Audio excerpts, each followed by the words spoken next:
হাজারো ব্যথা বেদনার পরে ফিরে আসনি তুমি আপন ঘরে।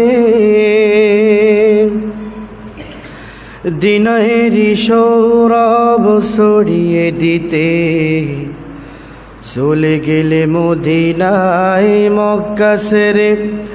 হে রাসূল তোমাকে ভুলি আমি কেমন করে। হে রাসূল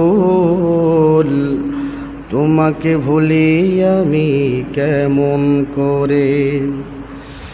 খেয়ে না খেয়ে দিন কায়েমের তরে নিজেকে দিয়েছো বিলিয়ে।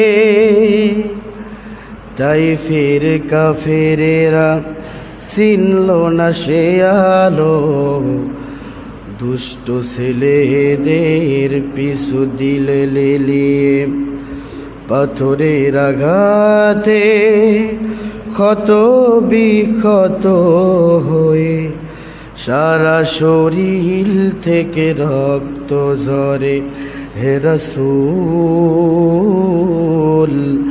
তোমাকে ভুলি আমি কেমন করে। চাইতে আমার বাবার চাইতে, আমার মায়ের চাইতে, আমার সন্তানের চাইতে বিশ্ব নবীর ভালোবাসা যদি সামনে না থাকে তাহলে আমি কখনোই ঈমানদার হতে পারি না। প্রিয় হাজিরিন, আপনারা তো অবশ্যই আবু উবাইদা রাদিয়াল্লাহু তাআলা আনহুর নাম শুনেছেন, শোনেন নাই? বদরের যুদ্ধের কথা তো শুনেছেন যারা হজে গিয়েছেন। আমার বিশ্বাস যখন বদরের প্রান্তরে গিয়েছেন, বদরের ময়দানটা আপনারা ঘুরে আসছেন, ইসলামের প্রথম রক্তক্ষয়ী যুদ্ধ। কত ইমানের পরিচয় দিতে হয়েছে সাহাবে কেরামদেরকে। কত ইমানের পরিচয় হলে পরে ভাই ভাইয়ের বিরুদ্ধে লড়াই করতে পারে, সন্তান পিতার বিরুদ্ধে লড়াই করতে পারে, পিতা সন্তানের বিরুদ্ধে লড়াই করতে পারে। কত বড় ঈমানওয়ালা হলে পড়ে এরকম করতে পারে, বদরের যুদ্ধ তার প্রমাণ। বদরের যুদ্ধ যে সময়ে অনুষ্ঠিত হয়েছিল, সাহাবায়ে কেরামদের ঈমানের পরিচয় সেখানে ফুটে উঠেছে। বিশ্বনবী সাল্লাল্লাহু আলাইহি ওয়াসাল্লামের কর্ণকুহরে যখন আওয়াজ পৌঁছে গেছে, মক্কার কুরাইশরা বদরের প্রান্তরে অবস্থান নিয়েছে যুদ্ধ করার জন্য। বিশ্বনবী এবার চিন্তিত। সবেমাত্র মদিনায় আসার কিছুদিন হলো, আবার সবেমাত্র কিছু মদিনার মানুষ ইসলাম ধর্ম কবুল করেছে।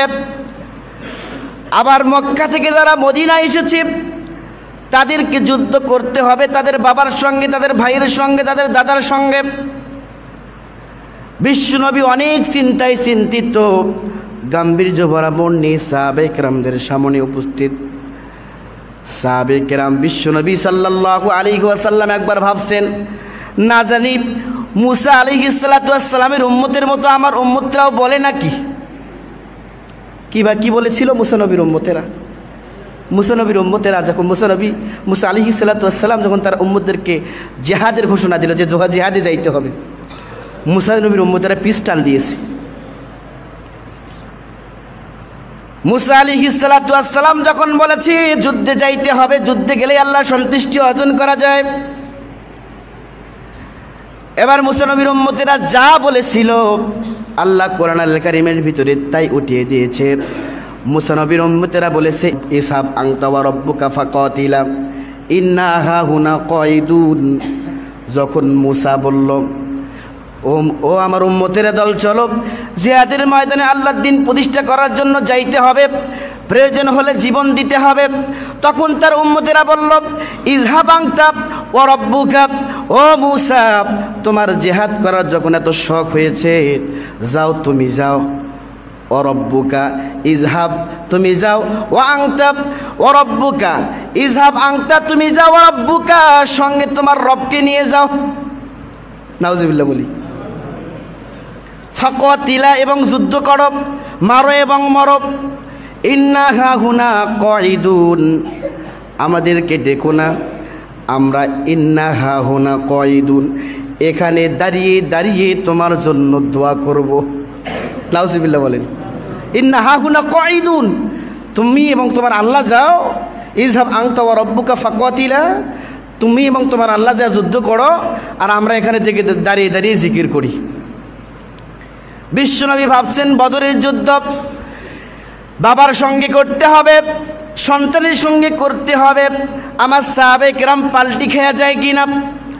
এবার সাহাবে কেরামের ভিতর থেকে আওয়াজ আসলো, ইয়া রাসূলুল্লাহ, ইয়া হাবিবাল্লাহ। কি ভাবছেন? চিন্তিত মনে হচ্ছে। বদরের যুদ্ধ নিয়ে চিন্তা করবেন না, আমরা মুসা নবীর উম্মতের মতো বলবো না। সুবহানাল্লাহ বলেন। আমরা মুসা নবীর উম্মতের মতো পিস্টান হব না। আমরা বলবো না আপনি আপনার রব যান, আমরা দোয়া করব। ইয়া রাসূলুল্লাহ, ইয়া হাবিবাল্লাহ, বদরের যুদ্ধের আগেই ঘোষণা আমরা দিতে পারি, যতক্ষণ পর্যন্ত আমাদের সঙ্গে আপনিও চলেন, আল্লাহ আমাদের সঙ্গে জিহাদের ময়দানে মদত করুক আশা করছি। যতক্ষণ পর্যন্ত শরীরে এক ফোঁটা রক্ত থাকে আর চোখের পাতা যতক্ষণ পর্যন্ত নড়ে, ততক্ষণ পর্যন্ত জিহাদের ময়দান থেকে এক চুল পরিমাণ পিছু হাঁটব না।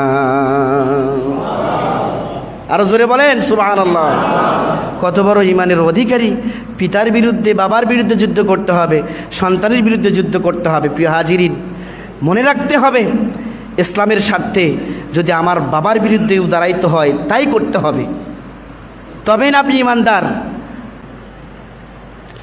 বিশ্বনবী সাহাবে কেরামদের কথা শুনে খুশি হলেন এবং বললেন, কুমু বিনা ইলাল জান্নাতি আরদুহা ফারদিস সামাওয়াতি ওয়াল আরদ। সুবহানাল্লাহ বলেন আগে। কুমু বিনা ইলাল জান্নাতি, ও সাহাবে কেরাম, যদি এই হয় তোমাদের সিদ্ধান্ত তাহলে ঘোষণা শুনে নাও, কুমু বিনা ইলাল জান্নাতি। এবার রাসূল বললেন না বদরের যুদ্ধে চলো যাই, রাসূল বললেন কুমু বিনা ইলাল জান্নাতি, চলো সেই জান্নাতের দিকে। তার মানে রাসূল বললেন বদরে গেলেই আল্লাহ জান্নাত দান করবে। কুমু বিনা ইলাল জান্নাতি আরদুহা কারদিস সামাওয়াতি ওয়াল আরদ, চলো সেই জান্নাতের দিকে যেই জান্নাতের প্রশস্ততা আসমান আর জমিনের চাইতেও বেশি। এই ছিল ভালোবাসা। রাসূল আমার ভালোবাসা, রাসূল আমার আলো আশা, রাসূল আমার প্রেম বিরহের মূল আলোচনা, রাসূল আমার কাজে কর্মে অনুপ্রেরণা।